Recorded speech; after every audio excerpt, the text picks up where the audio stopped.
আমার দুইজন, একটা ছেলে প্রতিবন্ধী 15 বছর। আপনার বাবার বাড়ি কোথায়? বাবার বাড়ি রামদাসের বাগ। ওখানে কে কে থাকে?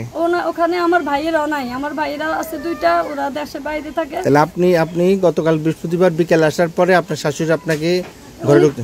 ঘরে উনি ছিল না, আমি ঘরে ঢুকছি তখন উনি। ঘরে কিভাবে ঢুকলেন?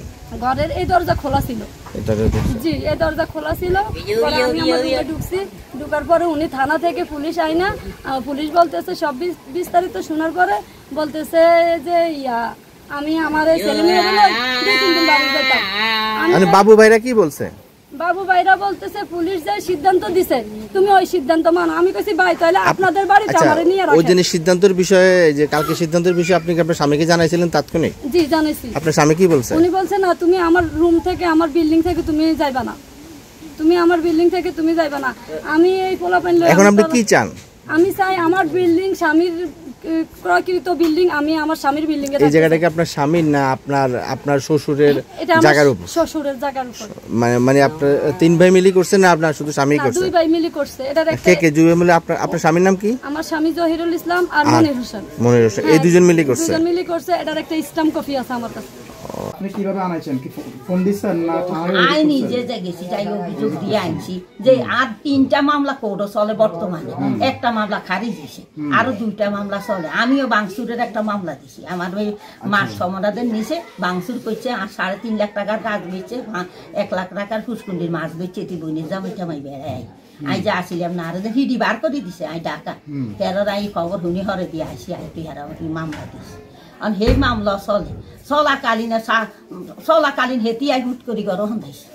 আর কত হয়েছে কোর্টের মধ্যে একটা সিদ্ধান্ত হইল, কোর্টের সিদ্ধান্ত হইলে কোর্টে রায় দিব, হেতিয়ে ঘরও আইল।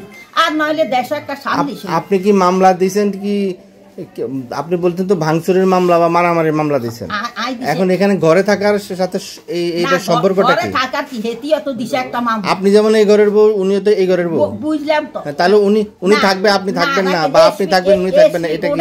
অর্ডার দিছে এটা করে অন্য জায়গায় ঘর ঘুরে ঘর করি না। এসপি কোর্ট থেকে ওই কাগজ আছে? আছে আছে। হ্যাঁ, ওই কাগজে লেখা আছে। শুনেন, হেতা করে কইছে হিয়ানো ঘর কই আমরা জায়গা ঘুরেছি জিজ্ঞাসা মানছি।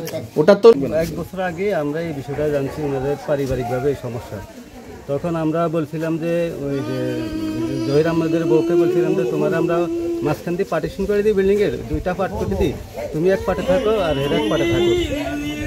এবং ওই যে বড় ছেলে বলছে যে দরজা করার খরচ, বাথরুমের খরচ উনি দিতে, সব কিছু করে দিবে, কিন্তু জহির আহমেদের ওয়াইফ এই বিষয়ে রাজি হয় না। তারপর থেকে আর আমরা এখানে এই পর্যন্ত প্রায় 1 বছর আগের কথা, তো 1 বছর পরে এখন পর্যন্ত আমরা ভালো মন্দ জানি না।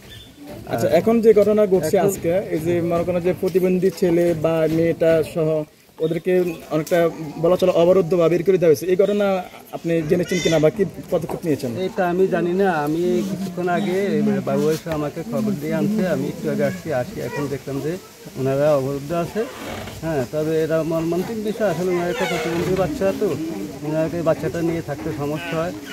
এখন আমরা আসছি, দেখি এখন কী করা যায় বা কী করণীয় আছে।